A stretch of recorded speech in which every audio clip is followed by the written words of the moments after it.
las energías. Hola, ¿cómo está Barcelona en este día? Vengo a demostrarle que este arte vibra positiva para que todo este pueblo venga y no sonría.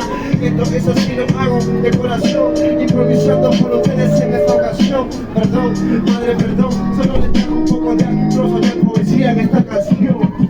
En esta canción voy con mi perro Stone, que se sienta y ocupa medio vagón. Estamos rapeando siempre, hermano, haciendo rap bacano, bien representado por aquellos que representamos, que estén sentados para escuchar. Que nosotros venimos a animar al señor que sale de cuidar, también al chaval que sale de estudiar, a decirle tienes que estudiar para hacer orgullosa a tu mamá. Yo creo que sí, para hacer orgullosa a tu mamá, a tu hermano, a tu hermana, a tu papá. Un poco más de arte te lo explico en realidad. Por eso todo esto vive suelto como de tirar. Como mi hermano que bebe agua para la garganta, como mi amigo que lleva su chaqueta de Atlanta.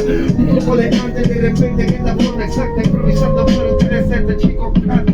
Yeah, este chico canta en Barna, en Barcelona, para que la gente mueva las neuronas, para cerrar cajas de Pandora con Manojo Mora, por esas personas que se presionan y mejoran. Yeah, para la gente de todas las banderas, porque no hay barreras, tampoco fronteras, la vida está ahí fuera y solo triunfa aquel que se la juega.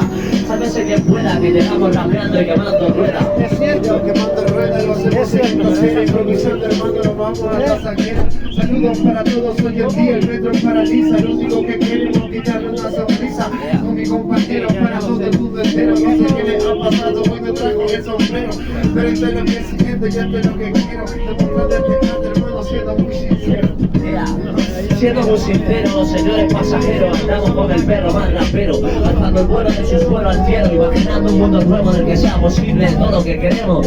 Para la gente que le gusta leer, a mí también me gusta leer, para poder rapear, venir a hacerlo bien, para iluminar el intelecto, para tener la condición de ver perfección en el defecto.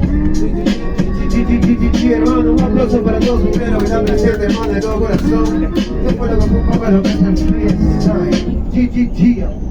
Yeah.